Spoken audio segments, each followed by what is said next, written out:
प्रधानमंत्री नरेंद्र मोदी की सरकार है 8-8.5 वर्षों से, कई राज्यों में उनकी सरकार है।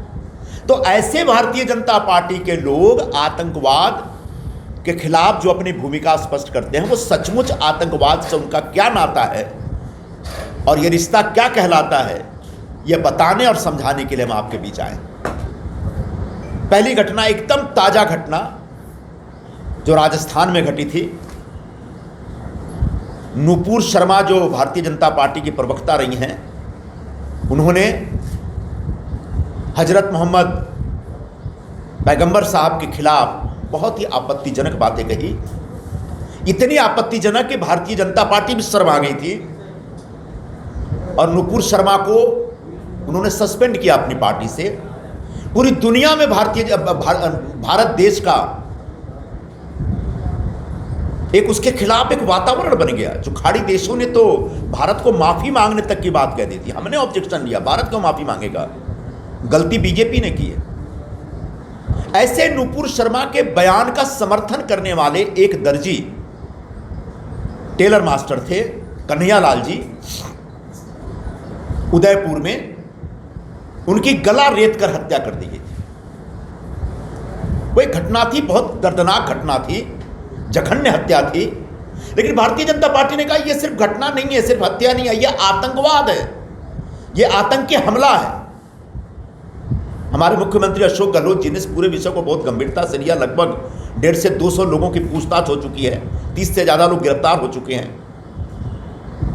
और सबसे पहले जिन 2 लोगों को गिरफ्तार किया गया, 2 मुस्लिम लोग जो गिरफ्तार किए गए, जिन्होंने कटार, क्या बोलते उसको, तलवार से काटा था, तलवार जैसा था ना क्या, कटार में तलवार से काटा था, तलवार फ्लैश करते हुए वीडियो बनाई थी। उनमें से एक व्यक्ति का नाम था मोहम्मद रियाज अंसारी। अशोक गहलोत जी की सरकार ने मोहम्मद रियाज अंसारी और उसके एक साथी को अरेस्ट किया। बाद में पता चलता है कि रियाज अंसारी जो है वो भारतीय जनता पार्टी का पदाधिकारी है। उसके तमाम फोटोग्राफ्स मिले, बीजेपी के बड़े नेताओं की उपस्थिति में उसने बीजेपी ज्वाइन की थी। भारतीय जनता पार्टी के एक बड़े नेता हैं राजस्थान के, गुलाब चंद कटारिया जी, जो विधानसभा में संभवतः विपक्ष के नेता भी रहे हैं। ऐसे कटारिया जी के साथ कंधे से कंधा मिलाकर के उनका फोटो, भारतीय जनता पार्टी का दुपट्टा पहने हुए उनका फोटो, टोपी पहने हुआ उनका फोटो, हाथ में बीजेपी का चुनाव चिन्ह चमकाते हुए उसका फोटो। कन्हैया लाल जी की हत्या के पीछे पाकिस्तान स्थित कुछ एजेंसियों का हाथ है क्या, इसकी छानबीन हो रही है। हमारे देश के गृह मंत्री ने एनआईए को इस पूरे प्रकरण में लगाया है। एनआईए को यह भी छानबीन करनी चाहिए कि बीजेपी के जिस कार्यकर्ता ने, जो अंसारी है, मोहम्मद हुसैन अंसारी, क्या नाम उसका, मोहम्मद रियाज अंसारी, उसको ये सब कुछ करने के लिए पाकिस्तान के अलावा राजस्थान के भी लोगों ने उकसाया था क्या? उकसाने वालों में बीजेपी से भी जुड़े लोग थे क्या? जिन बीजेपी के लोगों के साथ उनके फोटो दिख रहे हैं, इस हत्यारे के फोटो सरेआम छप रहे हैं, उन बीजेपी के नेताओं ने भी कन्हैया लाल जी की हत्या में कोई भूमिका निभाई है क्या? छानबीन इस स्तर पर भी होना चाहिए, तब पता चलेगा कि बीजेपी और आतंकवादियों का नाता क्या है और इस उदयपुर की आतंकी घटना में बीजेपी का क्या हाथ है।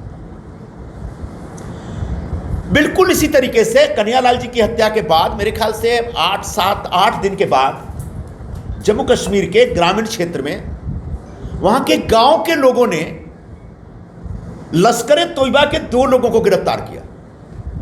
उनको, गांव के लोगों को शक हुआ कि ये शायद आतंकवादी हैं।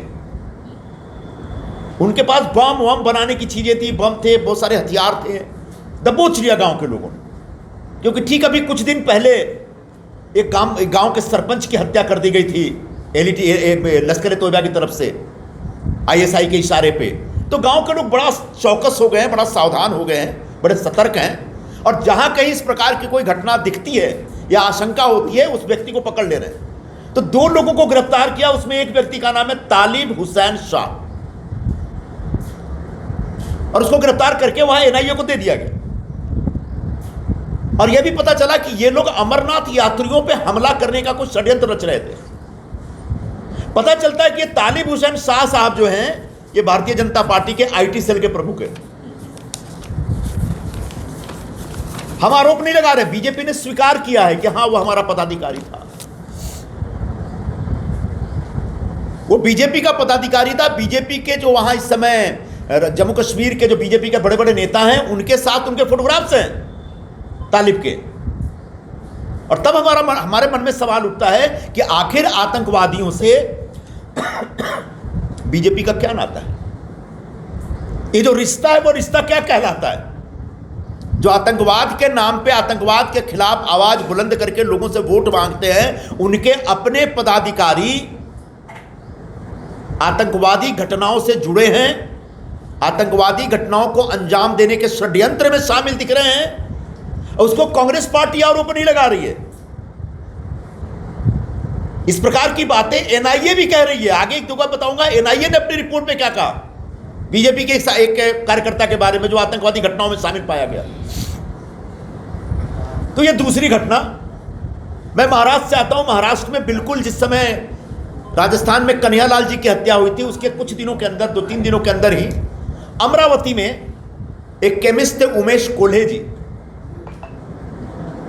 उनकी भी गला रेत कर हत्या कर दी गई। बाद में पता चलता है कि इन्होंने भी नुपुर शर्मा के बयान को व्हाट्सएप ग्रुप में आगे बढ़ाया था।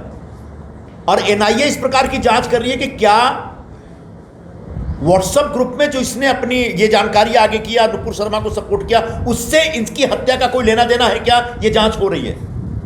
और इस जांच के आरोप में जिस व्यक्ति को गिरफ्तार किया गया उसका नाम है इरफान खान। वो मास्टरमाइंड है उमेश कोल्हे की हत्या का।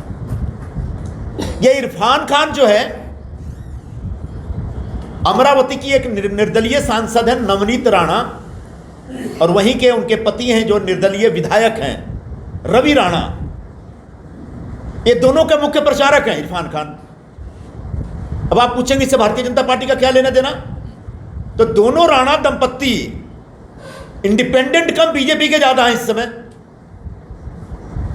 जब महाराष्ट्र विकास आघाड़ी की सरकार थी, उद्धव ठाकरे जब मुख्यमंत्री हुआ करते थे, तो आपने ध्यान दिया होगा कि नवनीत राणा ने चुनौती की दी कि मैं उद्धव ठाकरे के जो पुराने घर है, उनका घर जो पारिवारिक घर है, मातोश्री उसके सामने हनुमान चालीसा पढ़ेंगे, जिसकी वजह से उनको गिरफ्तार किया गया, रवि राणा को भी गिरफ्तार किया गया। ये सब बीजेपी के इशारे पे हो रहा था। तो बीजेपी और राणा दंपत्ति का एक जबरदस्त रिश्ता है, दोनों एक दूसरे के बहुत करीब हैं, ये स्थापित हो चुका है। और अब पता चलता है कि उमेश कोल्हे जो बीजेपी या आरएसएस से जुड़ा हुआ कोई व्यक्ति था, केमिस्ट थे, उसकी हत्या में जो इरफान खान पकड़ा गया है मास्टरमाइंड, वो इन राणा दंपत्ति का आदमी था। फिर हमारा सवाल उठता है कि भारतीय जनता पार्टी और ऐसे हत्यारों का आखिर नाता क्या है, रिश्ता क्या है? 2020 में जम्मू कश्मीर में आतंकियों को हथियार मुहैया कराने के आरोप में बीजेपी के पूर्व नेता और सरपंच तारिक अहमद मीर को गिरफ्तार किया गया था।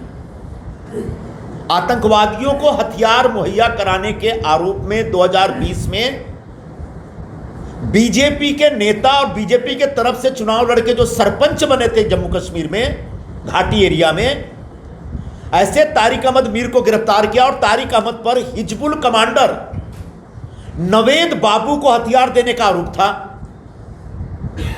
ये नवेद बाबू कौन?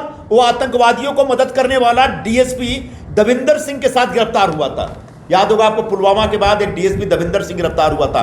आज तक दविंदर सिंह के बारे में आगे कोई छानबीन नहीं हुई, शायद इसलिए कि जो नवेद बाबू था हिजबुल कमांडर, उसको हथियार सप्लाई करने वाला कौन था? बीजेपी का एक सरपंच तारिक अहमद मीर। अब उस नवेद के बारे में और तारिक के बारे में एनआईए ने क्या कहा? एनआईए ने साफ तौर पर कहा अपनी रिपोर्ट में कि तारिक अहमद मीर देवेंद्र सिंह का सहयोगी है।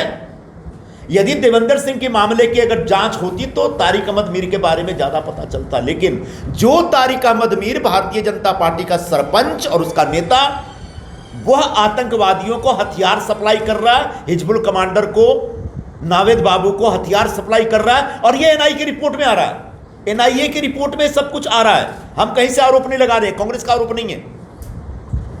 और ऐसे तारिक अहमद मीर को देखने के बाद, उनकी हरकतें देखने के बाद हमारे मन में सवाल उठता है कि आखिर बीजेपी का आतंकवादियों से क्या नाता है, आखिर ये रिश्ता क्या कहलाता है।